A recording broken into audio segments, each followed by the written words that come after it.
പ്രിയമുള്ളവരെ, അദ്വൈതാനുഭൂതി 83-ാമത്തെ മന്ത്രത്തിലേക്ക് കിടക്കുകയാണ്.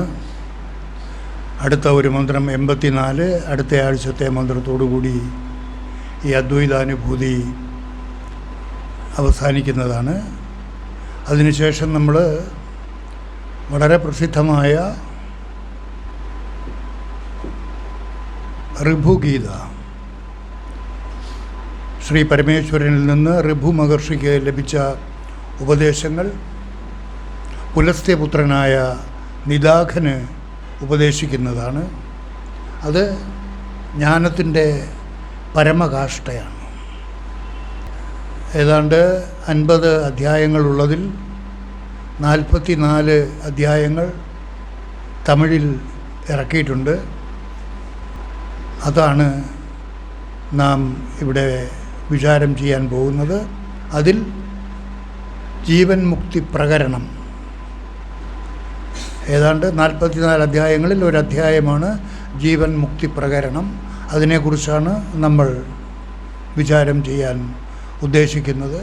അത് ജനുവരി 4-ാം തീയതി ഞായറാഴ്ച മുതൽ നമുക്ക് ആരംഭിക്കാം. ഇതെല്ലാം നമ്മളെക്കുറിച്ച് പഠിക്കുകയാണ്. ആധ്യാത്മികത എന്ന് പറയുന്നത് നമ്മൾ എന്തൊക്കെയോ കാണാതെ പഠിക്കാൻ വേണ്ടിയിട്ടുള്ളതല്ല, നമ്മളെക്കുറിച്ച് തിരിച്ചറിയാൻ വേണ്ടി പഠിക്കുന്നതാണ്. ഇതാണ് 83-ാമത്തെ മന്ത്രവും അതുതന്നെയാണ് പറയുന്നത്. 82-ാമത്തെ മന്ത്രം, നമ്മൾ 82-ാമത്തെ മന്ത്രത്തിൽ നമ്മൾ പറഞ്ഞിരുന്നത് അവസ്ഥാത്രയങ്ങളെക്കുറിച്ചാണ് നമ്മൾ പറഞ്ഞിരുന്നത്. ജാഗ്രതാദിത്രയം യസ്മിൻ പ്രത്യേകാത്മനി സത്യവത് സ ഏവാഹം പരബ്രഹ്മ ജാഗ്രതാദി വിലക്ഷണ. അതിനുശേഷം 83-ാമത്തെ മന്ത്രത്തിൽ വരുമ്പോൾ വിശ്വാദികത്രയം, ജാഗ്രതാദിത്രയം കഴിഞ്ഞ മന്ത്രത്തിൽ പറഞ്ഞു. ഇത് മുഴുവനും നിങ്ങളുടെ ഉള്ളിലിരിക്കുന്ന, നിങ്ങളുടെ ശരീരത്തിനകത്തിരിക്കുന്ന നിങ്ങളുടെ സ്വരൂപത്തെക്കുറിച്ചാണ് നിങ്ങൾ മനസ്സിലാക്കുന്നത്. വേറെ പുതിയതായിട്ടൊന്നുമല്ല. നിങ്ങൾ ആരാണ്, നിങ്ങളെന്താണ്, എങ്ങനെയാണ് നിങ്ങളുടെ ഉള്ളിലിരിക്കുന്നത്, ഏത് സമയം വരെ നിങ്ങൾ ജീവിച്ചിരിക്കും, എപ്പോഴാണ് ഈ ശരീരം വിട്ടുപോകുന്നതിന് മുൻപ് ഏതവസ്ഥയിലായിരിക്കണം. ഇന്ന് നിങ്ങളെല്ലാവരും ടി വിയിൽ കണ്ടു കാണും ഒരു ശരീരം ദഹിപ്പിക്കുന്നത്. വളരെ പ്രശസ്തനായ ഒരു നടൻ ശ്രീനിവാസൻ, ഒരു നടനാകാനുള്ള ശരീരപ്രകൃതിയോ സൗന്ദര്യമോ ഒന്നും ഇല്ലാതിരുന്നിട്ടും അദ്ദേഹം സിനിമാ രംഗത്തെ പ്രമുഖനായ ഒരു വ്യക്തിത്വമായി തീർന്ന് ആണ് ശരീരം വെടിഞ്ഞിരിക്കുന്നത്. അപ്പോൾ നമ്മുടെ ശരീരമൊന്നും ഇതിന് ബാധകമല്ല.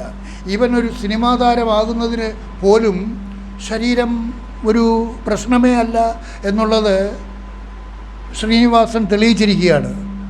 അദ്ദേഹത്തിന് പൊക്കമില്ലായ്മ ഇല്ലേ, അതുപോലെ വലിയ സൗന്ദര്യമൊന്നുമില്ല.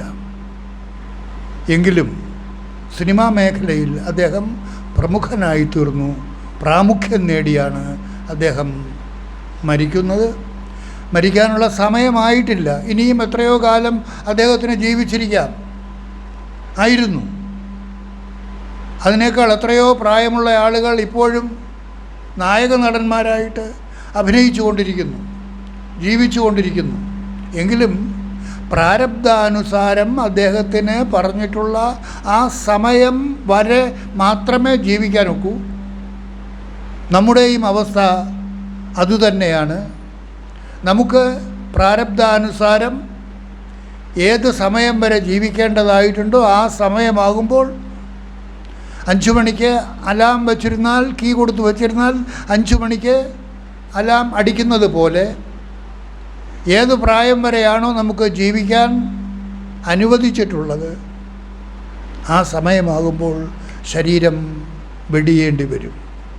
അതിനു മുൻപ് നമ്മളിവിടെ വിചാരം ചെയ്തുകൊണ്ടിരിക്കുന്ന ആധ്യാത്മികത ഇനി ജന്മം നേടാതിരിക്കുന്നതിനുള്ള ഒരവസ്ഥ. മോക്ഷം, മുക്തി. മോക്ഷമെന്ന് പറയുന്നത് സർവ ദുഃഖങ്ങളിൽ നിന്നുമുള്ള ആത്യന്തിക നിവൃത്തിയെയാണ് മോക്ഷം എന്ന് പറയുന്നത്. മുക്തി എന്ന് പറയുന്നത് ഇനി ജന്മമുണ്ടാകാതിരിക്കുന്ന അവസ്ഥ. ഇനി ജന്മമുണ്ടാകാതിരിക്കണമെങ്കിൽ അത് ഉപനിഷത്തുകളിൽ പറഞ്ഞിരിക്കുന്ന ഈ അറിവിനെ ഏതൊരാളാണോ സ്വായത്തമാക്കി, ആ 4 മഹാവാക്യങ്ങളുടെ അന്തരാർത്ഥത്തെ ശരിയായിട്ട് ഗ്രഹിച്ച് അതിനെക്കുറിച്ച് ബോധവാനായി താൻ അതാണ് എന്ന് ബോധിച്ച് ഈ ശരീരത്തിൽ ജീവിച്ചു കൊണ്ടിരിക്കുമ്പോൾ ഞാൻ അതാണ് എന്ന് ബോധിച്ച് സ്ഥിരപ്പെടുത്തി ആ ഭാവത്തിൽ ആരാണോ തൻ്റെ ശ്രദ്ധയെ നിലനിർത്തി ഉറപ്പിച്ചു നിർത്തുന്നത്, മരിക്കുന്ന സമയത്തും ആ ഭാവം ആരിലാണോ നിലനിൽക്കുന്നത് അയാൾക്ക് പുനർജന്മമില്ല. ബാക്കി എല്ലാവർക്കും പുനർജന്മം ഉണ്ട്. ഇപ്പോൾ ശരീരം പിടിഞ്ഞ ശ്രീനിവാസൻ, സിനിമാ നടൻ ശ്രീനിവാസൻ ആ നിലയിലേക്ക് ഉയർന്നിട്ടുണ്ടോ എന്ന് ചോദിച്ചാൽ വേണമെങ്കിൽ ആകാം. അദ്ദേഹം സ്വകാര്യമായിട്ട് അത് സ്വായത്തമാക്കിയിട്ടുണ്ടെങ്കിൽ, ഈ അറിവ് സ്വായത്തമാക്കിയിട്ടുണ്ടെങ്കിൽ തീർച്ചയായിട്ടും അദ്ദേഹത്തിന് പുനർജന്മം ഇല്ല, ഉണ്ടാവുകയില്ല. ഈ അറിവ് അദ്ദേഹം സ്വായത്തമാക്കിയിട്ടില്ലെങ്കിൽ അദ്ദേഹത്തിൻ്റെ ജീവിതം വെച്ച് ഒന്ന് വിശകലനം ചെയ്ത് നോക്കുകയാണെങ്കിൽ ഈ അറിവിലേക്ക് അദ്ദേഹം ഉണർന്നിട്ടില്ല എന്ന് വേണം കരുതാൻ. അതുകൊണ്ട് അദ്ദേഹത്തിന് പുനർജന്മം ഉണ്ടായിരിക്കും. മുക്തി കിട്ടുകയില്ല. മുക്തി കിട്ടണമെന്നുണ്ടെങ്കിൽ സിനിമാ രംഗത്ത് തന്നെ അഭിനയിച്ചു കൊണ്ടിരിക്കുന്ന ആളാണെങ്കിൽ പോലും, ഇപ്പോൾ മോഹൻലാൽ അഭിനയിച്ചു കൊണ്ടിരിക്കുന്നു, മോഹൻലാലിനെയും ശ്രീനിവാസനെയും ഒന്ന് കമ്പയർ ചെയ്ത് നോക്കുകയാണെങ്കിൽ ഈ അറിവിൻ്റെ നിലയിലേക്ക് ശ്രീനിവാസനേക്കാളും മോഹൻലാൽ വളരെ ഉയരത്തിലാണ്. ഈ അറിവിനെക്കുറിച്ച് അദ്ദേഹം നല്ലവണ്ണം ബോധവാനാണ്.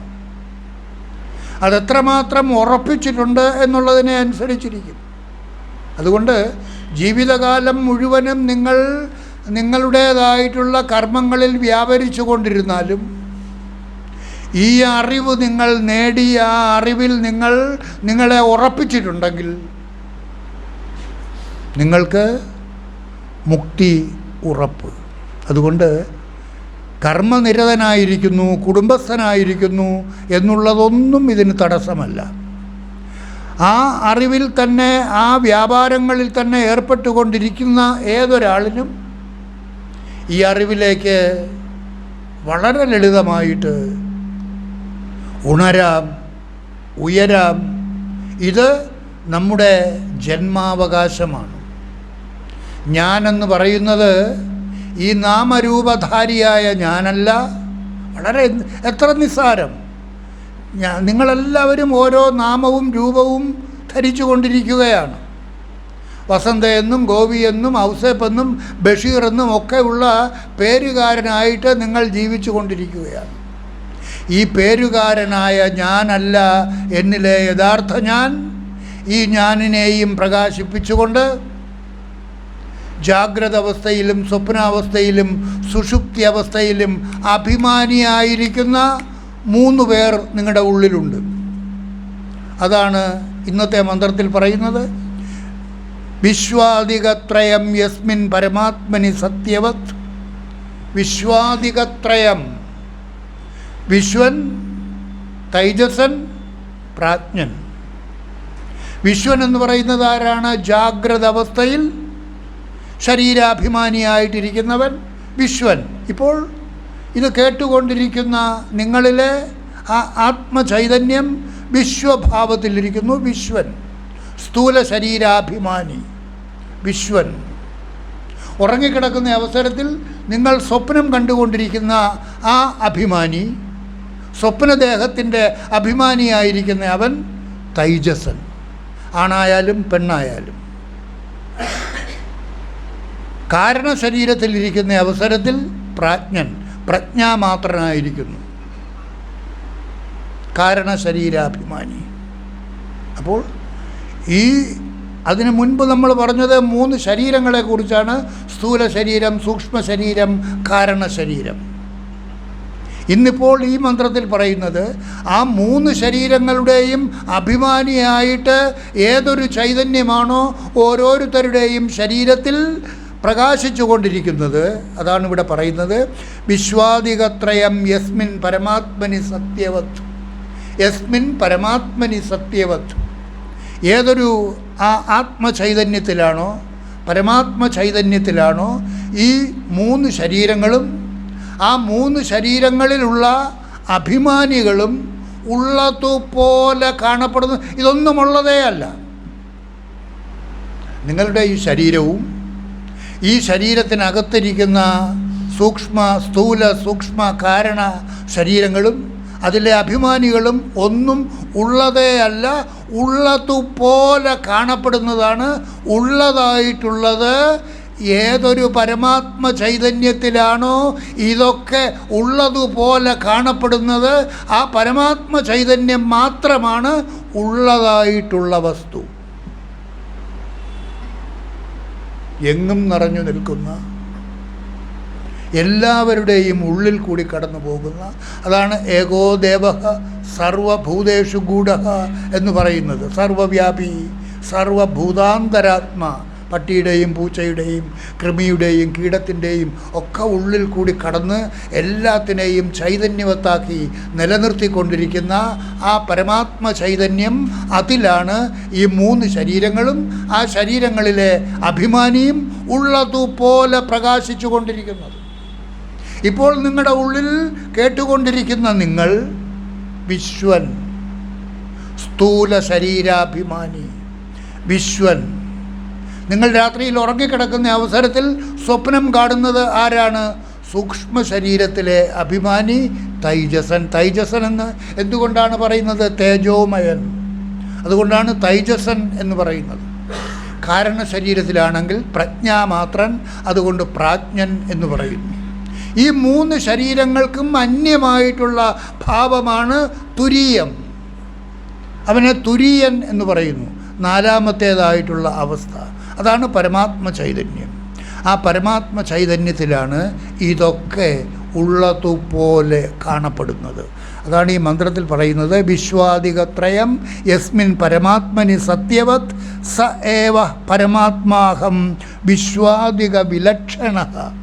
ഈ വിശ്വൻ, തൈജസൻ, പ്രാജ്ഞൻ എന്നിവരിൽ നിന്നൊക്കെ വിലക്ഷണമായിട്ടുള്ള, അന്യമായിട്ടുള്ള, അവയുമായിട്ട് യാതൊരു ബന്ധവുമില്ലാത്ത, അവകളൊന്നും ഉള്ളതേ അല്ല, ഉള്ളതുപോലെ കാണപ്പെടുന്നതാണ്. അതുകൊണ്ട് അവയുമായിട്ടൊന്നും ബന്ധമില്ലാത്ത ഏതൊരു പരമാത്മ ചൈതന്യത്തിലാണോ ഈ 3 ശരീരങ്ങളും ഈ 3 ശരീരാഭിമാനികളും വിശ്വ, തൈജസ, പ്രാജ്ഞാദികളും ഉള്ളതുപോലെ കാണപ്പെടുന്നത്, ആ പരമാത്മ ചൈതന്യമാകുന്നു എൻ്റെ യഥാർത്ഥ സ്വരൂപം.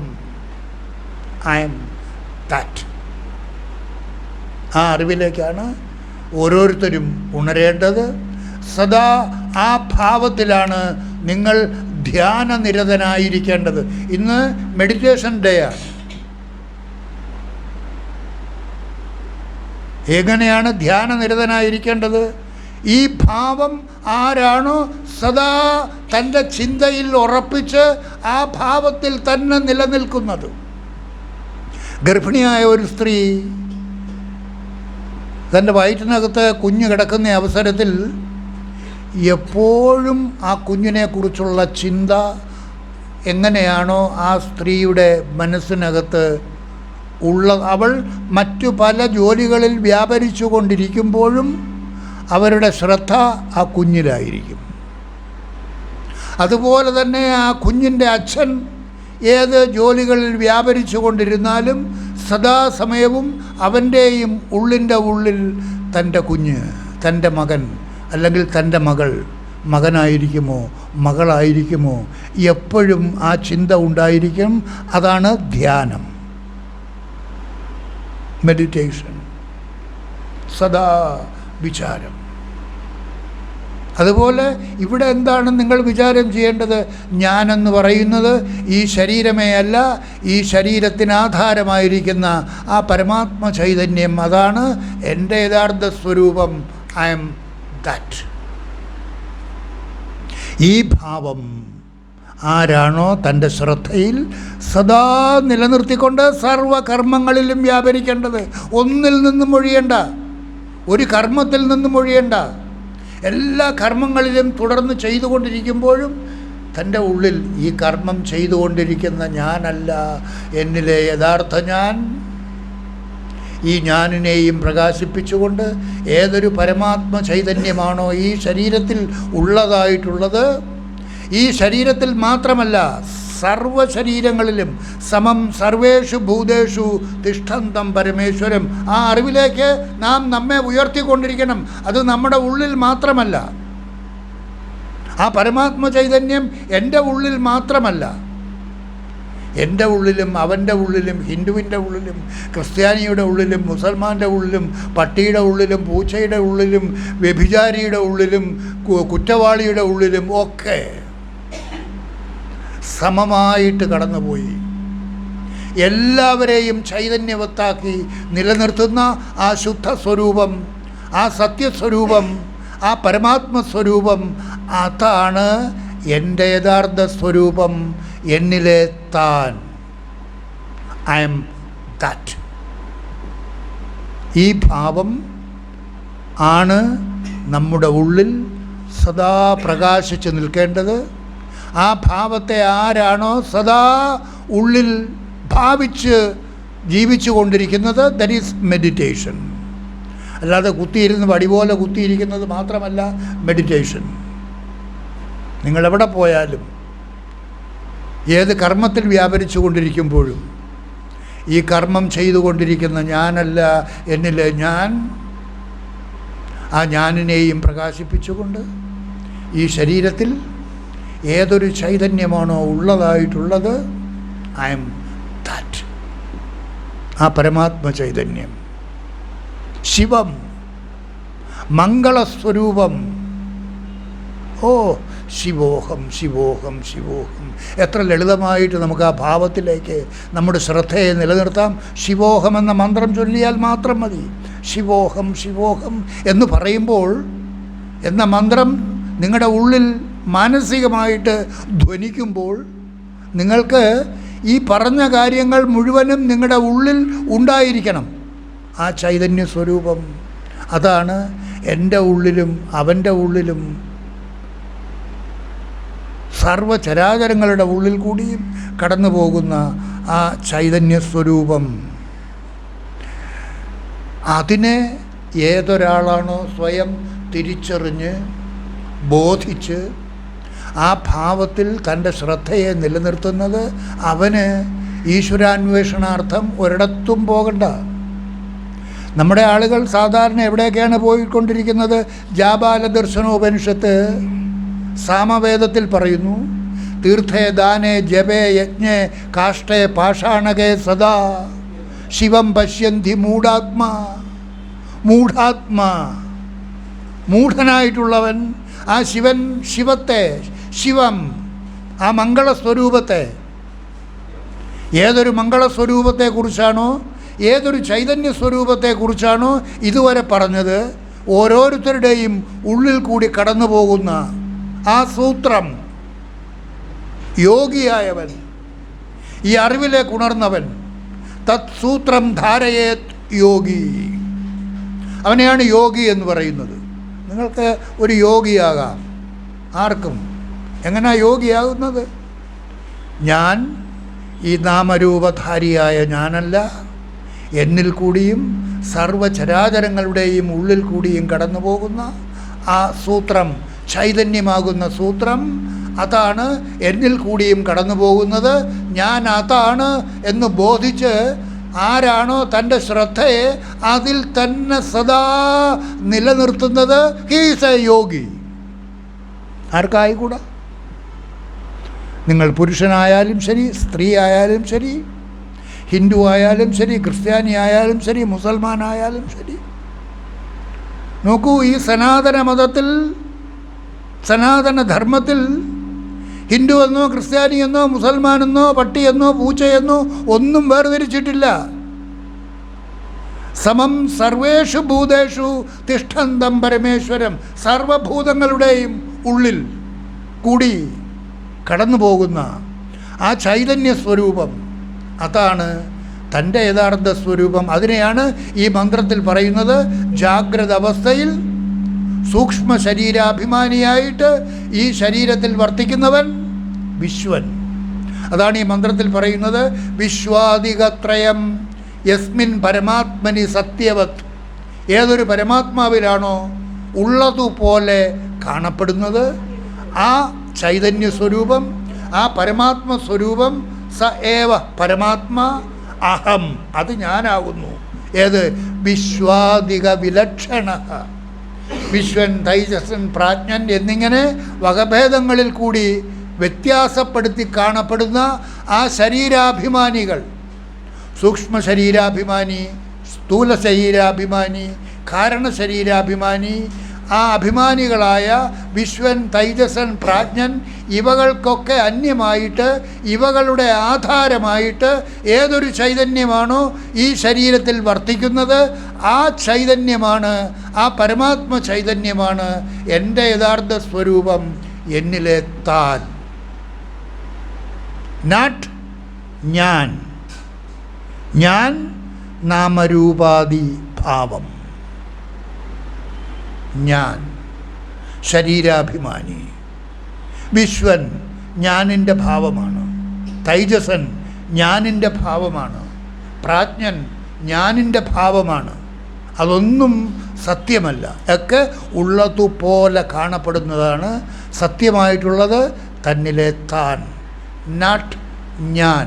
നിങ്ങളെല്ലാവരും ഞാൻ ഭാവത്തിലാണ് ജീവിച്ചു കൊണ്ടിരിക്കുന്നത്. ആ ഞാൻ ഭാവത്തിലാണ് നിങ്ങൾ മരിക്കാൻ പോകുന്നത് എങ്കിൽ, മരിക്കാൻ പോകുന്നത് എങ്കിൽ എന്ന് പറയുമ്പോൾ ഏതു നിമിഷവും സംഗതി സംഭവിക്കാം. ചിലപ്പോൾ അടുത്ത ആഴ്ച പ്രഭാഷണം നടത്താൻ സ്വാമി വന്നില്ലെന്ന് വരും. എന്തുകൊണ്ട്? ഇതിനിടയ്ക്കുള്ള സമയത്ത് സ്വാമി വെടി തീർന്നു. സമയം തീർന്നിട്ടുണ്ട് എങ്കിൽ ആ തീർന്നിട്ടുള്ള സമയത്ത് തീർച്ചയായിട്ടും വെടി തീർന്നിരിക്കും, ശരീരത്തിൽ നിന്ന് വിട പറഞ്ഞിരിക്കും. അപ്പോൾ അതിനു മുൻപ് ജീവിച്ചിരിക്കുന്ന സമയത്ത് ഏത് സാഹചര്യത്തിൽ ജീവിക്കുന്നയാളായാലും ശരി, ഈ അറിവിനെ സ്വായത്തമാക്കി, ഈ അറിവ് അത്ര എളുപ്പം കിട്ടുന്നതല്ല. ഇവിടെ നിങ്ങൾക്ക് വളരെ നിസ്സാരമായിട്ട് ഒരു ചെലവുമില്ലാതെ വെറുതെ കിട്ടുന്നു. അപ്പോൾ നിങ്ങൾ അതിനെ കൽപ്പിക്കുന്ന പ്രാധാന്യം അത്ര വലുതായിട്ടൊന്നും ഞാൻ കാണുന്നില്ല. എങ്കിലും വലുതായിട്ട് തന്നെ കാണുന്നു. ഇത് തുടങ്ങിക്കഴിഞ്ഞതിന് ശേഷം ഇത്രയും ദിവസം തുടർച്ചയായിട്ട് നിങ്ങൾ വരുന്നത് കൊണ്ട് ഇതിനെ ഗൗരവപൂർവ്വം എടുത്തിരിക്കുന്നു എന്ന് തന്നെ മനസ്സിലാക്കുന്നു. അതുകൊണ്ട് നിങ്ങൾക്ക് ഇത് നിങ്ങളിൽ സ്വാംശീകരിക്കപ്പെട്ടിരിക്കുന്നു എന്ന് തന്നെ കരുതാം. അത് വളരെ വിലപ്പെട്ട ഒരു ധനമാണ്. ഏതൊരു ധനത്തെ കോടാനുകോടി നിങ്ങൾ ആർജിച്ചു വച്ചിരുന്നാലും അതൊന്നും നിങ്ങൾക്ക് പ്രയോജനപ്പെടുകയില്ല. ഇപ്പോൾ തന്നെ നമ്മുടെ ശ്രീനിവാസൻ എത്രയോ കോടിക്കണക്കിന് രൂപ ആർജിച്ചിട്ടുണ്ട്. അതേ സമയത്ത് ശ്രീനിവാസൻ പറഞ്ഞിരിക്കുന്നത് കണ്ടില്ലേ, കല്യാണ സമയത്ത്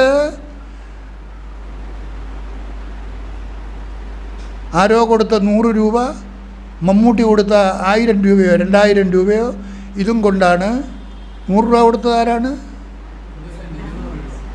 ഇന്നസെൻ്റ് 200 രൂപ. അപ്പോൾ അത്രയും കൊണ്ടാണ് താലിമാല വാങ്ങിച്ച് കല്യാണം നടത്തിയത്. അപ്പോൾ അന്ന് ഒന്നും ഉണ്ടായിരുന്നില്ല. ഇപ്പോൾ കോടിക്കണക്കിന് രൂപ ആർജിച്ചിട്ടുണ്ട്. കോടിക്കണക്കിന് രൂപ വിലയുള്ള കെട്ടിടമാണ് അദ്ദേഹം കെട്ടിയിട്ടുള്ളത്. അതുപോലെ വളരെയധികം കൃഷി ഭൂമി ഉണ്ടാക്കിയിട്ടുണ്ട്.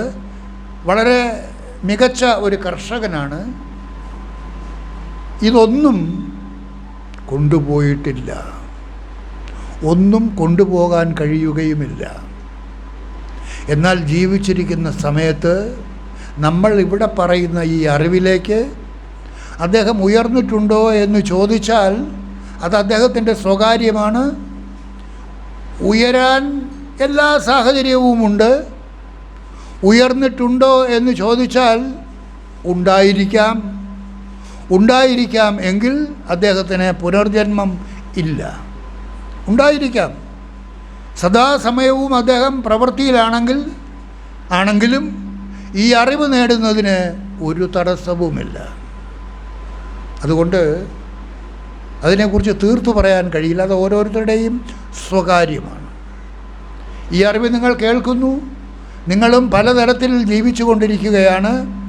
ഏതു തരത്തിൽ ജീവിച്ചിരിക്കൊണ്ടിരിക്കുന്ന ആളായാലും ശരി, നിങ്ങൾക്ക് ഇത് ബോധ്യമായിട്ടുണ്ടെങ്കിൽ, ഞാനെന്ന് പറയുന്നത് ഈ നാമരൂപധാരിയായ ഞാനല്ല, ഈ ഞാനിനെയും പ്രകാശിപ്പിച്ചുകൊണ്ട് ഈ ശരീരത്തിൽ സ്വയം പ്രകാശിച്ചു നിൽക്കുന്ന ആ ചൈതന്യം എൻ്റെ ഉള്ളിൽ കൂടിയും അവൻ്റെ ഉള്ളിൽ കൂടിയും അവളുടെ ഉള്ളിൽ കൂടിയും ഹിന്ദുവിൻ്റെയും ക്രിസ്ത്യാനിയുടെയും മുസൽമാൻ്റെയും ഇന്ത്യക്കാരൻ്റെയും പാകിസ്ഥാൻകാരൻ്റെയും അമേരിക്കക്കാരൻ്റെയും റഷ്യക്കാരൻ്റെയും ഒക്കെ ഉള്ളിൽ കൂടി കടന്നു പോകുന്ന ആ ഏകമായ ചൈതന്യം, അതാണ് ഏകോ ദേവഃ സർവഭൂതേഷു ഗൂഢഃ സർവവ്യാപി സർവഭൂതാന്തരാത്മാ കർമാധ്യക്ഷഃ സാക്ഷി. ആ സാക്ഷി ചൈതന്യം ഇവിടെ ഈ മന്ത്രത്തിൽ പറയുന്ന എന്നിലെ വിശ്വനെയും തൈജസനെയും പ്രാജ്ഞനെയും ഒക്കെ കണ്ടുകൊണ്ട് ഈ ശരീരത്തിൽ വർത്തിക്കുന്ന ആ ശുദ്ധ സ്വരൂപം, അതാണ് തൻ്റെ യഥാർത്ഥ സ്വരൂപം എന്ന് ബോധിച്ച് ഏതൊരാളാണോ ആ അറിവ് നിലയിൽ തൻ്റെ ശ്രദ്ധയെ ഉറപ്പിക്കുന്നത്. എങ്ങനെ ഉറപ്പിക്കുന്നത്? മണ്ണ് വെട്ടിയിട്ട് ഇടിച്ചുറപ്പിക്കണം, നിരന്തര വിചാരത്തിലൂടെ. ഇതൊന്നുമല്ല ഞാൻ. ഈ ജാഗ്രത അവസ്ഥയിലെ ശരീരാഭിമാനിയല്ല, സ്വപ്നാവസ്ഥയിലെ ശരീരാഭിമാനിയല്ല, സുഷുപ്തി അവസ്ഥയിലെ ശരീരാഭിമാനിയല്ല ഞാൻ. ഈ മൂന്ന് അഭിമാനികളെയും പ്രകാശിപ്പിച്ചുകൊണ്ട് ഏതൊരു ചൈതന്യമാണോ ഉള്ളതായിട്ടുള്ളത്, ഉണ്മയായിട്ടുള്ളത്, സത്യമായിട്ടുള്ളത്, അതിനെ നിങ്ങൾക്ക് നേരിട്ട് കാണാൻ കഴിയുകയില്ല. കണ്ടാലേ ഞാൻ വിശ്വസിക്കൂ എന്നൊന്നും ആരും പറയരുത്. വൈദ്യുതിയെ കണ്ടാലേ ഞാൻ വിശ്വസിക്കൂ എന്നാരെങ്കിലും പറയുമോ? ബൾബ് കത്തുമ്പോൾ വൈദ്യുതി ഉണ്ട്, കറണ്ട് വന്നു എന്ന് പറയുന്നു. കറണ്ട് വന്നു എന്ന് പറയുന്നത് കറണ്ടിനെ കണ്ടിട്ടാണോ പറയുന്നത്? അല്ല. ഉപാധി പ്രകാശിക്കുന്നു, ട്യൂബ് പ്രകാശിക്കുന്നു, അല്ലെങ്കിൽ ബൾബ് പ്രകാശിക്കുന്നു, അല്ലെങ്കിൽ TV തെളിയുന്നു, റേഡിയോ പാടുന്നു. ആ ഉപാധികളുടെ പ്രവർത്തനത്തിലൂടെ നമ്മൾ അറിയുന്നു. ആ അറിയലാണ് കാണൽ. അറിയൽ, കാണൽ. കറണ്ട് വന്നു, കാണാതെ കറണ്ട് വന്നു എന്ന് പറയുന്നു. കണ്ടിട്ടാണോ പറയുന്നത്? അല്ല. അതുപോലെ ആ ഈശ്വരനെയും ആ ചൈതന്യ സ്വരൂപത്തെയും ആ സച്ചിദാനന്ദ സ്വരൂപത്തെയും നമ്മുടെ ഉള്ളിലുള്ളതായിട്ടുള്ള ആ ഉണ്മ, അതുമാത്രമാണ് ഉള്ളതായിട്ടുള്ളത്. അതിലുള്ളതുപോലെ കാണപ്പെടുന്നതാണ് ഈ സ്ഥൂല ശരീരാഭിമാനിയും സൂക്ഷ്മ ശരീരാഭിമാനിയും കാരണശരീരാഭിമാനിയും. ഞാൻ അതാണ് എന്ന് ബോധിച്ച് ഏതൊരാളിനാണോ ഈ ജീവിതത്തിൽ ജീവിച്ചു കൊണ്ടിരിക്കുമ്പോൾ ശരീരത്തിൽ നിന്നും വിട പറയുന്നതിന് മുൻപ് ആ അറിവിലേക്ക് തൻ്റെ ശ്രദ്ധയെ ഉറപ്പിച്ചു നിർത്തി ബലപ്പെടുത്താൻ സാധിക്കുന്നത്, ആ നിലയിൽ തൻ്റെ ജീവിതം തുടർന്നുകൊണ്ട് എല്ലാ കർമ്മങ്ങളിലും വ്യാപരിച്ചോളൂ. ഒന്നിൽ നിന്നും ഒഴിയണ്ട. സ്വാമി ഇറച്ചി കൂട്ടാമോ? ഇറച്ചി കൂട്ടിയാലൊന്നും ഈ അറിവിന് ഭംഗം വരികയില്ല. അവിടെ പോകാമോ ഇവിടെ പോകാമോ ഒന്നൊന്നും നിങ്ങൾ ചോദിക്കണ്ട. ഈ അറിവിനെ ബലപ്പെടുത്തുക. I am that. ഈ അറിവ് നിലയിലേക്ക് ഏതൊരാളിനാണോ മരണത്തിന് മുൻപ്, ഏതു നിമിഷവും മരണം പിടികൂടാം, അതിന് മുൻപ് ഈ കേൾക്കുന്ന നിമിഷം ഇപ്പോൾ തന്നെ നിങ്ങൾ ഈ അറിവിലേക്ക് നിങ്ങളുടെ ശ്രദ്ധയെ ഉറപ്പിക്കണം. അതൊരു മഹാഭാഗ്യമാണ്. നിങ്ങളെല്ലാം എത്രയോ ഭാഗ്യം ചെയ്തവരാണ്. കേൾക്കാൻ കഴിയുന്നില്ലേ? ഈ മനുഷ്യ ജീവിതത്തിൽ നിങ്ങൾക്കിത് കേൾക്കാനുള്ള അവസരം കിട്ടുന്നു. ശ്രവണായ ബഹുബിർ യോ ന ലഭ്യ. കേൾക്കാൻ പോലും ഇത് കിട്ടുകയില്ല. പക്ഷേ എങ്ങനെയോ നമ്മളിവിടെ ഒന്നിച്ചു കൂടിയിരിക്കുന്നു. ആരൊക്കെയോ അതിന് കാരണക്കാരായിരിക്കുന്നു. നമുക്കിത് കേൾക്കാനുള്ള അവസരം കിട്ടിയിരിക്കുന്നു. ഈ മഹാഭാഗ്യം, ജീവിത സാഫല്യം,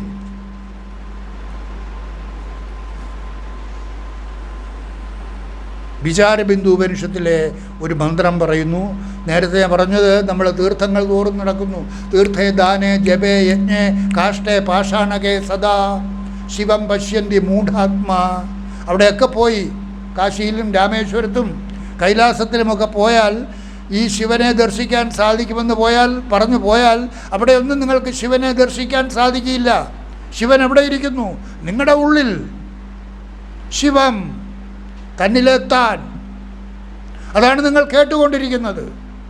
ആ അറിവിലേക്ക് നിങ്ങൾ ഉണർന്ന് അതിനെ നിങ്ങൾ കാണാതെ കാണുകയാണെങ്കിൽ ദാറ്റ് ഈസ് ശിവദർശനം, ശിവപ്രാപ്തി, ആത്മസാക്ഷാത്കാരം, ജന്മസാക്ഷാത്കാരം എന്നൊക്കെ പറയുന്നത് അതാണ്.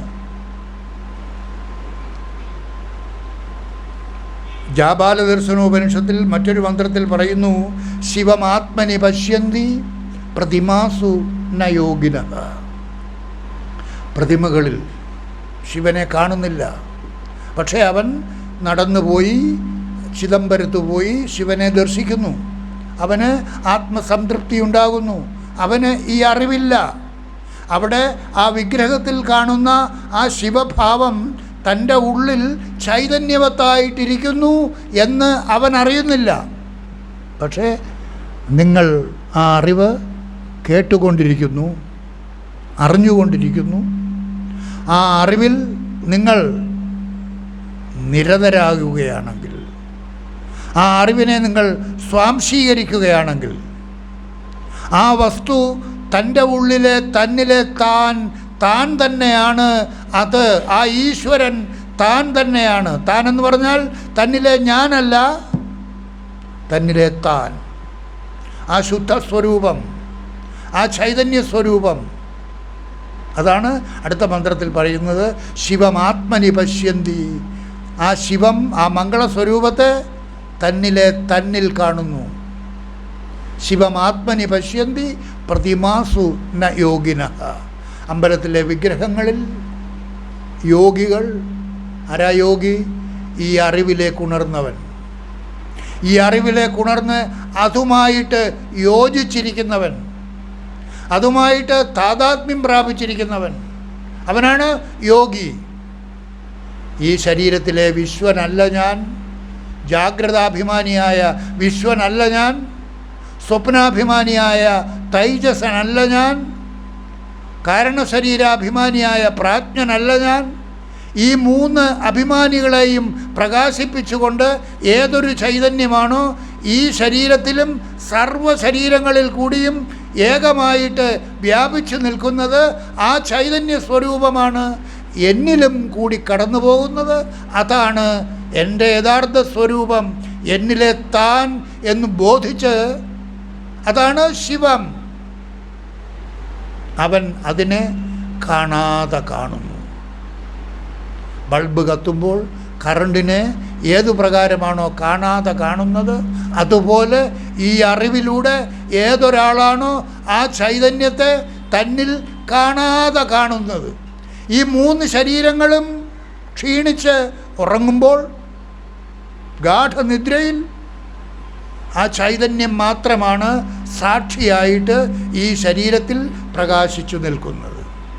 നിങ്ങൾ ഉറങ്ങിക്കിടക്കുമ്പോൾ ഈ വിശ്വാദികത്രയം വിശ്വൻ, തൈജസൻ, പ്രാജ്ഞൻ, ഈ 3 അഭിമാനികളും ഉറങ്ങിക്കിടക്കുമ്പോൾ, പ്രജ്ഞയറ്റ് കിടക്കുമ്പോൾ, അപ്പോഴും നിങ്ങളുടെ ശരീരത്തിൽ പ്രകാശിച്ചു നിൽക്കുന്ന ആ ചൈതന്യത്തെ ജാഗ്രത അവസ്ഥയിൽ നിങ്ങൾ ഭാവനയിലൂടെ കാണാതെ കണ്ട് സ്വയം പ്രഖ്യാപിക്കണം, ഐ എം ദാറ്റ്.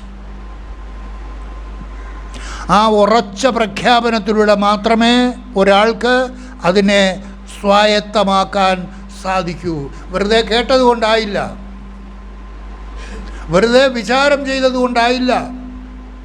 നിങ്ങൾ ഉറപ്പിച്ച് അതിനെ പ്രാപ്തമാക്കണം. യെസ്, ഐ എം ദാറ്റ്, അതാണ് ഞാൻ. അല്ലാതെ ഈ ശരീരത്തിലെ ജാഗ്രത ശരീരാഭിമാനിയായ വിശ്വനല്ല, സ്വപ്ന ശരീരാഭിമാനി, അതായത് സൂക്ഷ്മ ശരീരാഭിമാനിയായ തൈജസനല്ല, കാരണശരീരാഭിമാനിയായ പ്രാജ്ഞനല്ല.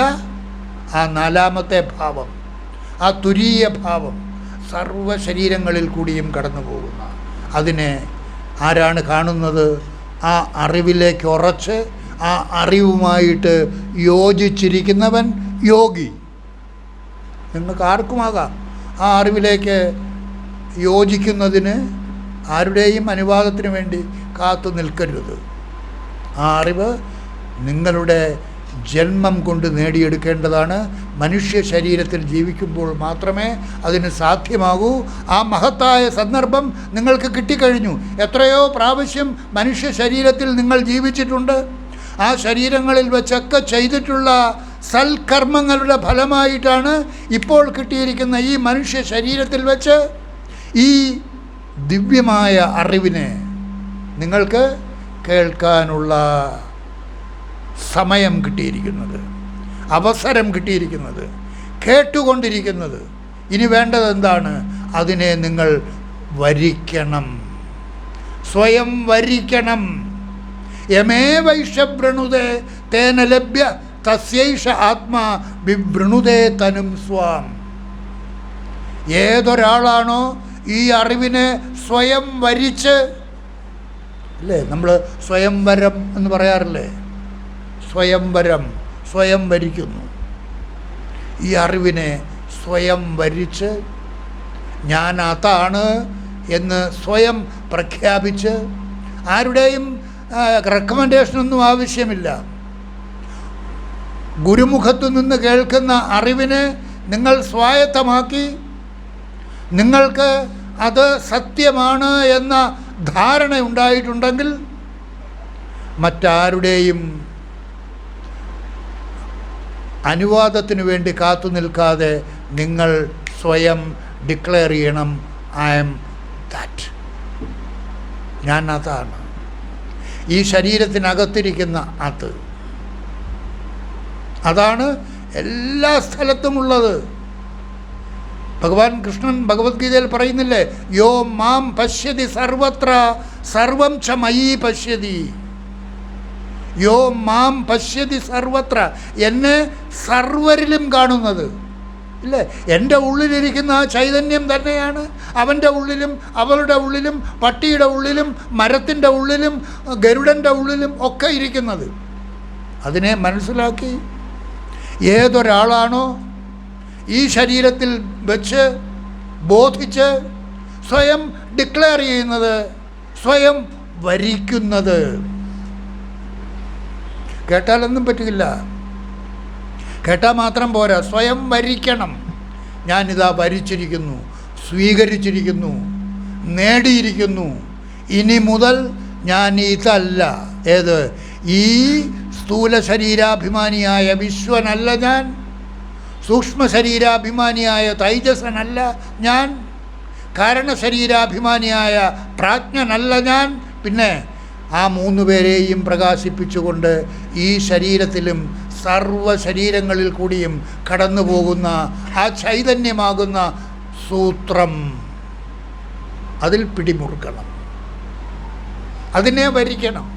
അതാണ് കഠോപനിഷത്തിൽ പറയുന്ന യമേ വൈഷവൃണുതേ. ആരാണോ അതിനെ വരിക്കുന്നത്, അതിൽ പിടിമുറുക്കുന്നത്, അവന് മാത്രമേ എന്ത് കിട്ടുകയുള്ളൂ? മുക്തി. എന്താ മുക്തി? ഇനി ജന്മമില്ലാത്ത അവസ്ഥ. ജന്മമില്ലാത്ത അവസ്ഥ എന്ന് പറയുന്നത് മരണമില്ലാത്ത അവസ്ഥ. ഏതിനെയാണ് നിങ്ങൾ വരിച്ചിരിക്കുന്നത്? ഏതിനെയാണ് നിങ്ങൾ പിടിച്ചിരിക്കുന്നത്? മരണമില്ലാത്ത അമൃതസ്വരൂപം, ആ ചൈതന്യ സ്വരൂപം, ആ സച്ചിദാനന്ദ സ്വരൂപം, അതിനെയാണ് നിങ്ങൾ പിടിച്ചിരിക്കുന്നത്. അത് മരണമില്ലാത്ത വസ്തുവാണ്. പിന്നെ ആ പിടിവിടരുത്. അല്ലേ? കുരങ്ങ് തൊണ്ണാൻ്റെ ഉള്ളിൽ കൈയിട്ട് അത് വഴിച്ചെടുത്ത് പിടിമുറുക്കുമ്പോൾ ആ വഴുമ്പൽ കൈക്കകത്തിരുന്ന് അങ്ങോട്ടും ഇങ്ങോട്ടും ഇളകുമ്പോൾ എന്തോ ജീവനുള്ള വസ്തുവാണെന്ന് കരുതി ആ മുഷ്ടി ഇളക്കാതെ അങ്ങനെ തന്നെ പിടിച്ചിരിക്കുന്ന സമയത്ത് ആ കൈ വലിച്ചെടുത്താൽ വരികില്ല. കാരണം മുഷ്ടി പിടിച്ചിരിക്കുന്നത് കൊണ്ട് ആ തൊണ്ണാനും കൊണ്ട് ഓടും. അതാണ് മർക്കട മുഷ്ടി എന്ന് പറയുന്നത്. അതുപോലെ നമ്മൾ ഈ ലൗകിക ജീവിതം സത്യമാണ് എന്ന് കരുതി അതിൽ മുറുകെ പിടിച്ചുകൊണ്ട് ജീവിച്ചു കൊണ്ടിരിക്കുകയാണ്. ഇത് പ്രാരബ്ധാനുസാരം ഈ ശരീരത്തിൽ ജീവിക്കാനുള്ള സമയം തീരുമ്പോൾ ഈ ശരീരത്തിൽ നിന്ന് വിട പറഞ്ഞു പോകണം അടുത്ത ശരീരത്തിലേക്ക്. അടുത്ത ശരീരം ഏതാണെന്ന് നമുക്കറിഞ്ഞുകൂടാ. വേണമെങ്കിൽ പട്ടിയുടെ ശരീരത്തിലേക്കാകാം, പന്നിയുടെ ശരീരത്തിലേക്കാകാം, ആനയുടെ ശരീരത്തിലേക്കാകാം, മനുഷ്യൻ്റെ ശരീരത്തിലേക്കാകാം. അത് ശരീരം വിട്ട് ശരീരങ്ങളിലേക്ക് പോകുന്നതിൻ്റെ രീതി കർമ്മഫലാനുസാരം, പ്രാരബ്ധ കർമ്മ, സഞ്ചിത കർമാനുസാരം. സഞ്ചിത കർമ്മം എന്ന് പറഞ്ഞാൽ എന്താണ്? എത്രയോ പ്രാവശ്യം നമ്മൾ മനുഷ്യ ശരീരത്തിൽ ജീവിച്ചിട്ടുണ്ട്. അപ്പോഴെല്ലാം ഒരുപാട് കർമ്മങ്ങൾ ചെയ്തിട്ടുണ്ട്. ആ കർമ്മങ്ങളുടെ ഫലം മുഴുവനും നമ്മൾ അനുഭവിച്ച് തീർന്നിട്ടില്ല. അനുഭവിച്ച് തീർന്നിട്ടില്ലാത്തതെല്ലാം നമ്മുടെ അക്കൗണ്ടിൽ രേഖപ്പെടുത്തിയിട്ടുണ്ട്. അതാണ് സഞ്ചിതം. അതും ചുമന്നുകൊണ്ടാണ് നമ്മൾ നടക്കുന്നത്. ആ സഞ്ചിത കർമ്മത്തിൽ നിന്നാണ് ഓരോ ജന്മത്തിലും ഇത്ര മുതൽ ഇത്ര വരെ എന്ന് ചെക്കെഴുതി തരും പോലെ പാസ്സാക്കി വിടുന്നത്. അതും കൊണ്ടാണ് നമ്മൾ ജീവിച്ചു കൊണ്ടിരിക്കുന്നത്. അപ്പോൾ അനുഭവിക്കാൻ വേണ്ടിയിട്ടുള്ള എത്രയോ ടൺ കണക്കിന് കർമ്മങ്ങൾ നാം ചുമന്നുകൊണ്ട് നടക്കുകയാണ്. അതെല്ലാം ഓരോരോ ശരീരങ്ങളിൽ കൂടി അനുഭവിക്കണം. വളരെയധികം ദുഷ്കർമ്മങ്ങൾ ഏതെങ്കിലും ജന്മങ്ങളിൽ ചെയ്തിട്ടുണ്ട്. അതിൻ്റെ ഫലം അനുഭവിക്കാൻ വേണ്ടിയാണെങ്കിൽ ചിലപ്പോൾ മൃഗശരീരങ്ങളിലേക്ക് പോകേണ്ടി വരും, പക്ഷിമൃഗാദികളുടെ ശരീരങ്ങളിലേക്ക് പോകേണ്ടി വരും, സ്ഥാവര ജംഗമ വസ്തുക്കളായിട്ട് മാറേണ്ടി വരും. ഇതെല്ലാം കർമ്മഫലാനുസാരം സംഭവിക്കുന്നതാണ്. എന്നാൽ മനുഷ്യ ശരീരത്തിൽ വെച്ച് വളരെയധികം സുകൃത കർമ്മങ്ങൾ ചെയ്തിട്ടുള്ള ആളുകൾക്ക് മരിക്കുന്നതിന് മുൻപ് ഈ അറിവിനെ കേൾക്കാനുള്ള അവസരം കിട്ടുന്നു. അങ്ങനെ കേൾക്കാനുള്ള അവസരം കിട്ടിയ സുകൃതികളാണ് നിങ്ങൾ ഓരോരുത്തരും. നിങ്ങളെല്ലാം കാണാൻ കഴിയുന്നത് തന്നെ മഹാഭാഗ്യമാണ്. ഏതൊരു ആളിനാണോ ഈ അറിവിനെ ആ കേൾക്കുന്ന മാത്രയിൽ തന്നെ ശരിയാണ്, ഈ ഞാനല്ല എന്നിലെ യഥാർത്ഥ ഞാൻ, ഈ ഞാനിനെയും പ്രകാശിപ്പിച്ചുകൊണ്ട് ഈ ശരീരത്തിലും സർവ്വ ശരീരങ്ങളിൽ കൂടിയും സ്വയം പ്രകാശിച്ചു നിൽക്കുന്ന ആ ചൈതന്യ സ്വരൂപം, അതാണ് തൻ്റെ യഥാർത്ഥ സ്വരൂപം എന്ന് മനസ്സിലാക്കിയാൽ, അതാണ് ജാബാലദർശനോപനിഷത്തിലെ ഈ മന്ത്രം പറയുന്നത്. ശിവമാത്മനി പശ്യന്തി പ്രതിമാസു ന യോഗിനഃ. അവിടെ ഈ അറിവിലേക്ക് ഉണർന്നവൻ ഒരമ്പലത്തിൽ പോയി വിഗ്രഹത്തിലെ നോക്കി അതാണ് ദൈവം എന്ന് വിചാരിച്ച് തൊഴുതുകൊണ്ട് നിൽക്കുകയില്ല. എങ്കിലും തൊഴുതുകൊണ്ട് നിൽക്കും വാസനാബദ്ധമായിട്ട്. ഒരിക്കൽ റിഞ്ചായി എന്ന് പറയുന്ന ഒരു സൂഫി സന്യാസി തൻ്റെ ശിഷ്യന്മാരെയെല്ലാം വിളിച്ചു പറഞ്ഞു, ബുദ്ധൻ എന്നൊരാൾ ജീവിച്ചിരുന്നിട്ടില്ല, ബുദ്ധൻ്റെ ശിഷ്യന്മാരും ജീവിച്ചിരുന്നിട്ടില്ല, ബുദ്ധൻ ഒരു സ്ഥലത്തും സഞ്ചരിച്ചിട്ടില്ല, ബുദ്ധൻ ഒരു പ്രഭാഷണങ്ങളും നടത്തിയിട്ടില്ല എന്ന് പറഞ്ഞപ്പോൾ ശിഷ്യന്മാരെല്ലാം എന്താണ് ഗുരുവിന് വട്ടുപിടിച്ചോ? ബുദ്ധൻ ജീവിച്ചിട്ടില്ല, ബുദ്ധൻ്റെ പ്രതിമയെ ഇദ്ദേഹം നിരന്തരമായിട്ട് നമസ്കരിക്കുന്നുണ്ട്, വണങ്ങുന്നുണ്ട്, പൂജിക്കുന്നുണ്ട്. പക്ഷേ ഇന്നിപ്പോൾ ഇങ്ങനെ പറയുന്നതിന് കാരണം എന്താണ് എന്ന് പറഞ്ഞപ്പോൾ ശിഷ്യന്മാരെല്ലാം സംശയിച്ചു. വൈകുന്നേരമായപ്പോൾ വീണ്ടും ചോദിച്ചു, എന്താണ് ഇതിന് കാരണം എന്ന് ചോദിച്ചപ്പോൾ അദ്ദേഹം പറഞ്ഞു, എനിക്ക് ഇന്ന് വെളിവായി. ഇന്ന് വെളിവായി എന്ന് പറഞ്ഞാൽ എന്താണ്? നമ്മളിവിടെ പറഞ്ഞ ഈ അറിവ് അദ്ദേഹത്തിൽ പ്രകാശിച്ചു. ബുദ്ധനിൽ കൂടിയും കടന്നു പോകുന്നത് ആ ചൈതന്യം, എൻ്റെ ഉള്ളിൽ കൂടി കടന്നു പോകുന്നതും ആ ചൈതന്യം, ബുദ്ധൻ്റെ ശിഷ്യന്മാരിൽ കൂടി കടന്നു പോകുന്നതും ആ ചൈതന്യം ഒന്നു മാത്രമാണ് സത്യം. അപ്പോൾ ആ അറിവിലേക്ക് ഉണർന്നു കഴിഞ്ഞാൽ ബുദ്ധനുമില്ല, ശിഷ്യന്മാരുമില്ല, പ്രഭാഷണങ്ങളുമില്ല, ഒന്നുമില്ല, ആ ചൈതന്യം മാത്രം സത്യം. അതാണ് അറിവിലേക്ക് ഉണരുമ്പോഴുള്ള ആ നില.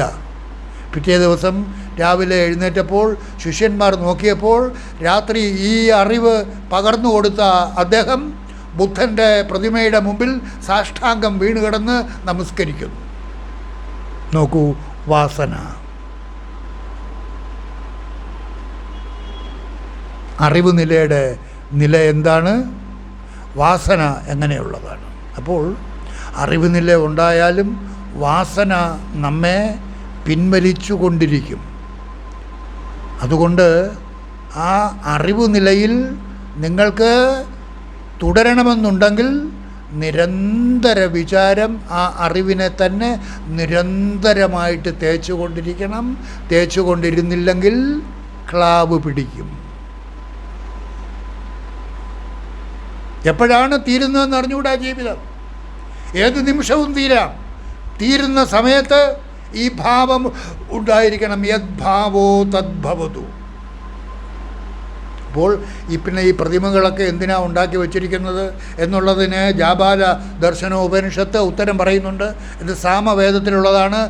ജാബാല ഉപനിഷത്ത്, ശിവമാത്മനി പശ്യന്തി പ്രതിമാസു ന യോഗിനഃ അജ്ഞാനാം ഭാവനാർത്ഥായ പ്രതിമാ പരികൽപ്പിത. അജ്ഞാനികൾക്ക് വേണ്ടി, ഈ അറിവിലേക്ക് ഉണർന്നിട്ടില്ലാത്ത ആളുകൾക്ക് വേണ്ടി. എന്താ, ഈശ്വരനെ നീ കണ്ടിട്ടുണ്ടോ?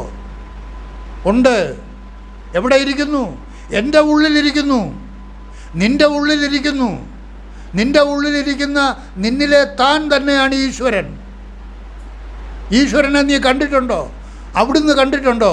അങ്ങ് കണ്ടിട്ടുണ്ടോ എന്ന് ചോദിച്ചാൽ ഞാൻ ഈശ്വരനായിട്ടിരിക്കുകയല്ലേ, നീയും ഈശ്വരനായിട്ടിരിക്കുകയല്ലേ. അതല്ലേ പറയുന്നത്, ഈശ്വര സർവഭൂതാനാം ഹൃദ്ദേശേ അർജുന തിഷ്ഠതി. എവിടെ ഈശ്വരൻ ഇരിക്കുന്നത്? ഓരോരുത്തരുടെയും ഉള്ളിൽ. ആ ഈശ്വരനെയാണ് നിങ്ങൾക്ക് കാണിച്ചു തന്നിരിക്കുന്നത്. ആ ഈശ്വരനായിട്ടാണ് നിങ്ങൾ ഇരിക്കേണ്ടത്. നിങ്ങൾ ഇരിക്കുന്നതിന് ഒരു തടസ്സവുമില്ല. എന്താ വേണ്ടത്? നിങ്ങൾ അതിനെ വരിക്കണം. യമേവൈഷ വൃണുതേ നായമാത്മാ പ്രവചനേന ലഭ്യോ ന മേധയാ ന ബഹുനാ ശ്രുതേന. ഇപ്പോൾ ഇത് 119 പ്രഭാഷണമാണ് ഇവിടെ നടക്കുന്നത്. അടുത്ത പ്രഭാഷണത്തോടുകൂടി അദ്വൈതാനുഭൂതി തീരുകയാണ്. 120 പ്രഭാഷണത്തോടുകൂടി തീരുകയാണ്. ഈ 120 പ്രഭാഷണങ്ങളിൽ കൂടിയും നിങ്ങൾ കേട്ടുകൊണ്ടിരുന്നത് ഈ ഒരു കാര്യം മാത്രം. എന്താ അത്? തന്നിലെ തന്നെക്കുറിച്ച്. ശിവമാത്മനി പശ്യന്തി പ്രതിമാസു ന യോഗിനഃ. ആ യോഗ നിലയിലേക്ക് ഉണർന്നവൻ ആ ഈശ്വരനെ തന്നിൽ കാണും. തന്നിലെ താൻ. ഈശ്വരനെ കണ്ടിട്ടുണ്ടോ എന്ന് ചോദിച്ചാൽ തൻ്റെ ഇടത്തോടു കൂടി നിങ്ങൾ പറയണം, കണ്ടിട്ടുണ്ട്. എവിടെ കണ്ടിട്ടുണ്ട്? എങ്ങും കാണുന്നത് ഞാൻ ഈശ്വരനെ തന്നെയാണ്. എൻ്റെ ഉള്ളിൽ ഞാൻ ഈശ്വരനായിട്ടിരിക്കുകയാണ്. അത് ഞാൻ കാണുന്നു, ഞാൻ അറിയുന്നു. നിൻ്റെ ഉള്ളിലും ഈശ്വരൻ കുടികൊള്ളുന്നു. നീയും ഈശ്വരനായിട്ടിരിക്കുകയാണ്. പക്ഷെ നീ അറിയുന്നില്ല. ഞാനത് അറിയുന്നു. I M that. ഈ നാമരൂപധാരിയായ ഞാനല്ല എന്നിലെ യഥാർത്ഥ ഞാൻ. ആ ഞാനിനെയും പ്രകാശിപ്പിച്ചുകൊണ്ട് ഈ ശരീരത്തിലും സർവ്വ ശരീരങ്ങളിൽ കൂടിയും കടന്നു പോകുന്ന ആ ചൈതന്യ സ്വരൂപം, അതാണ് ഈശ്വരൻ. ഈശ്വര സർവഭൂതാനാം ഹൃദ്ദേശേ അർജുന തിഷ്ഠതി. ഈശ്വരനെ കണ്ടിട്ടുണ്ടോ എന്ന് ചോദിച്ചാൽ തൻ്റെ ഇടത്തോടു കൂടി നിങ്ങൾ ഓരോരുത്തരും ഉത്തരം പറയണം. കണ്ടിട്ടുണ്ട്. എവിടെ കണ്ടിട്ടുണ്ട്? എന്നിൽ കണ്ടിട്ടുണ്ട്. എപ്പോൾ കണ്ടിട്ടുണ്ട്? എപ്പോഴും കണ്ടുകൊണ്ടിരിക്കുന്നു. എന്നാൽ എനിക്ക് കാണിച്ചതാ എന്നൊരാൾ ചോദിച്ചാൽ നീയും ഈ അറിവിലേക്ക് ഉണരണം, ഉയരണം. എങ്ങനെ ഉയരാൻ സാധിക്കും? അതിന് ഈ അറിവ് എവിടെയാണോ കൊടുക്കുന്നത് അവിടെ പോയി നീ വാങ്ങണം. അത് കേൾക്കണം. അതാണ് സത്സംഗം. സത്സംഗത്വേ നിസ്സംഗത്വം, നിസ്സംഗത്വേ നിർമോഹത്വം, നിർമോഹത്വേ നിശ്ചലതത്വം, നിശ്ചലതത്വേ ജീവൻ മുക്തി. It's very simple, but it's very difficult. വളരെ ലളിതമാണ്, പക്ഷേ അതികഠിനവുമാണ്. അതുകൊണ്ട് നിങ്ങൾ ഭാര്യയെ കളയണ്ട, മക്കളെ കളയണ്ട, കുടുംബം കളയണ്ട. എല്ലാം എല്ലാം എല്ലാം നിവർത്തിച്ചുകൊണ്ട്, എല്ലാം നിലനിർത്തിക്കൊണ്ട്, ഒന്നിൽ നിന്നും ഒഴിയാതെ നിങ്ങൾക്ക് ആ അറിവ് നിലയിലേക്ക് ഉയരാൻ സാധിക്കും. യാതൊരു സംശയമില്ല. ആ സമയത്ത് ശങ്കരാചാര്യ സ്വാമികൾ ഈ അറിവിലേക്ക് ഉണർന്നിരിക്കുന്ന സമയത്ത് അദ്ദേഹത്തിൻ്റെ ചെറിയ ഒരു 5 ശ്ലോകങ്ങളുള്ള ആത്മപഞ്ചകത്തിൽ അദ്ദേഹം പറയുകയാണ്: നാഹം ദേഹോ ന ഇന്ദ്രിയാണ്യന്തരംഗോ നാഹങ്കാരഃ പ്രാണവർഗ ന ബുദ്ധി ധാരാപത്യക്ഷേത്ര വിത്താദിദൂരഃ സാക്ഷി നിത്യഃ പ്രത്യഗാത്മാ ശിവോഹം. സാക്ഷാത്കാരം നേടിയ അവസരത്തിലുള്ള ഒരാളിൻ്റെ ആ പറച്ചിൽ, ശിവോഹം ശിവോഹം, ഞാൻ ആ ശിവമാകുന്നു. നാഹം ദേഹോ, ഞാൻ ഈ ദേഹമേ അല്ല. ഈ ദേഹമേ അല്ല എന്ന് പറയുമ്പോൾ നമ്മുടെ ഈ മന്ത്രത്തിൽ വന്ന വിശ്വാദികത്രയം എല്ലാം പോകുന്നു. വിശ്വൻ, തൈജസൻ, പ്രാജ്ഞൻ, ഇവയൊന്നും ഞാനല്ല. പിന്നെ ആരാ ഞാൻ? അവയെല്ലാം പ്രകാശിപ്പിച്ചുകൊണ്ട് ഈ ശരീരത്തിൽ ഏതൊരു ചൈതന്യം, ഏതൊരു ശിവമാണോ ഉള്ളത്, ഏതൊരു മംഗളസ്വരൂപമാണോ ഉള്ളത്, അതാണ് തൻ്റെ യഥാർത്ഥ സ്വരൂപം എന്ന് ബോധിച്ച് ഏതൊരാളാണോ ഉറക്കെ പ്രഖ്യാപിക്കുന്നത് ഐ എം ദാറ്റ്, ആരാണോ അതിനെ വരിക്കുന്നത്, കഠോപനിഷത്തിൽ പറഞ്ഞതുപോലെ യമേ വൈഷവ്രണുതേ തേന ലഭ്യ, അവന് മാത്രമേ ഇത് കിട്ടൂ. അല്ലാതെ വെറുതെ കേട്ടോണ്ട് പോയാൽ പോരാ. ആ കേട്ട കാര്യത്തെ നിങ്ങളിൽ വരിക്കണം, ഉറപ്പിക്കണം, സ്വായത്തമാക്കണം. ബാങ്കിലെ പണം കെട്ടിവെക്കുന്നത് പോലെ അല്ല. ഇത് അറിവാണ്. ആ അറിവ് നിലയിലേക്ക് നിങ്ങളും ഉയരണം, നിങ്ങളുടെ മക്കളെയും ഉയർത്തണം. ഈ കേട്ടുകൊണ്ടിരിക്കുന്ന കാര്യങ്ങൾ നിങ്ങളുടെ മക്കൾക്ക് പറഞ്ഞു കൊടുക്കാനുള്ള പ്രാപ്തിയും നിങ്ങൾക്കുണ്ടായിട്ടുണ്ട്, യാതൊരു സംശയവുമില്ല. നിങ്ങളുടെ വീട്ടിലുള്ള ഓരോരുത്തർക്കും ഈ അറിവ് പറഞ്ഞു കൊടുക്കണം. ഈശ്വരൻ എന്താണെന്ന് പറഞ്ഞു കൊടുക്കണം, കാണിച്ചു കൊടുക്കണം. ചോദിക്കുക, അമ്മ കണ്ടിട്ടുണ്ടോ? അല്ലെങ്കിൽ അച്ഛൻ കണ്ടിട്ടുണ്ടോ? കണ്ടിട്ടുണ്ടാ മക്കളെ, ഞാൻ കണ്ടുകൊണ്ടിരിക്കുന്നു, ഞാൻ അതുതന്നെയാണ്, ഐ എം ദാറ്റ്. ഈ ശരീരമല്ല ഞാൻ, ഈ ശരീരത്തിനകത്തിരിക്കുന്ന ശരീരി. ഈ ദേഹമല്ല ഞാൻ, ദേഹത്തിനകത്തിരിക്കുന്ന ദേഹി. ദേഹി നിത്യമവധ്യോയം ദേഹേ സർവസ്യ ഭാരത, സർവരുടെയും. അവിടെ ഹിന്ദുവെന്നോ ക്രിസ്ത്യാനിയെന്നോ മുസൽമാനെന്നോ പാകിസ്ഥാൻകാരനെന്നോ റഷ്യക്കാരനെന്നോ അമേരിക്കക്കാരനെന്നോ ഒരു വ്യത്യാസവുമില്ല. പക്ഷിമൃഗാദികളെന്നോ വൃക്ഷലതാദികളെന്നോ ഒരു വ്യത്യാസവുമില്ല. സമം സർവേഷു ഭൂതേഷു തിഷ്ഠന്തം പരമേശ്വരം വിനശ്യൽസു അവിനശ്യന്തം. നശ്വരമായ ഈ ശരീരത്തിനകത്തിരിക്കുന്ന അവിനാശിയായ വസ്തു, നാശമില്ലാത്ത വസ്തു, ശ്രീനിവാസൻ്റെ നശ്വരമായ ശരീരത്തിൽ നിന്ന് ആ അനശ്വരമായ വസ്തു വെളിപ്പെട്ടു, വിട പറഞ്ഞു, പുറത്തോട്ട് പോയി. അദ്ദേഹം ജീവിച്ചിരുന്നപ്പോൾ സാക്ഷാത്കാരം നേടിയിട്ടുണ്ടെങ്കിൽ അത് മറ്റൊരു ശരീരത്തിലേക്ക് പുറത്തോട്ട് പോവുകയില്ല.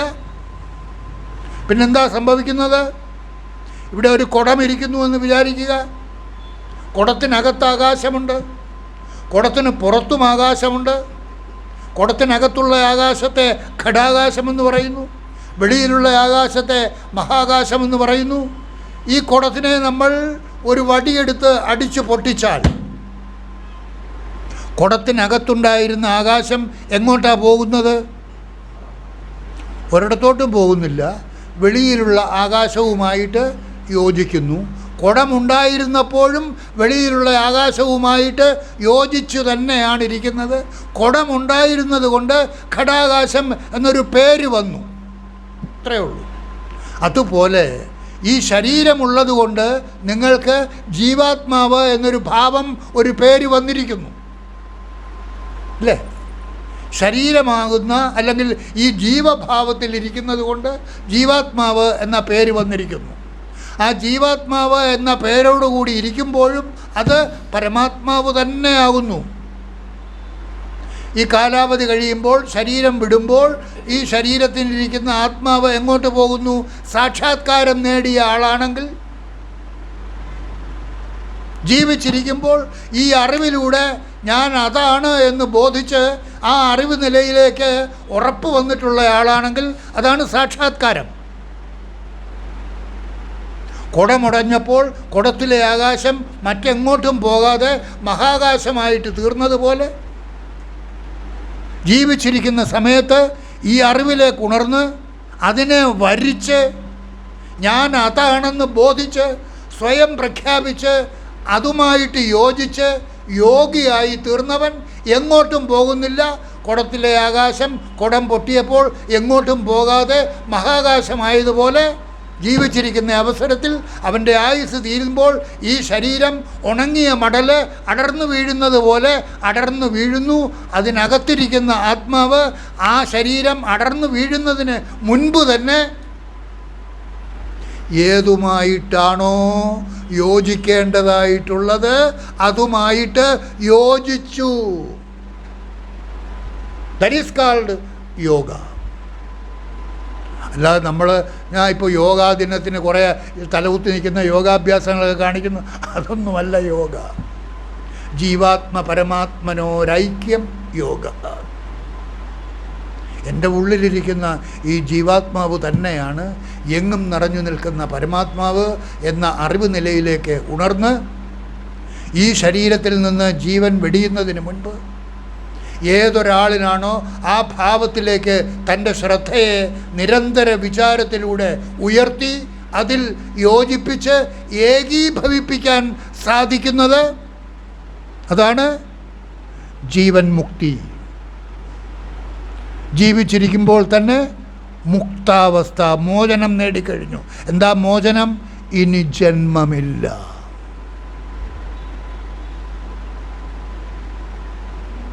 മരണമില്ല.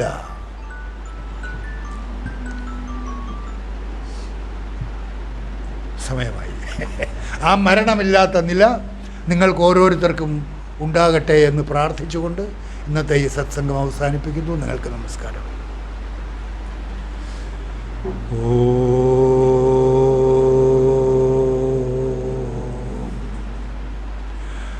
ഓ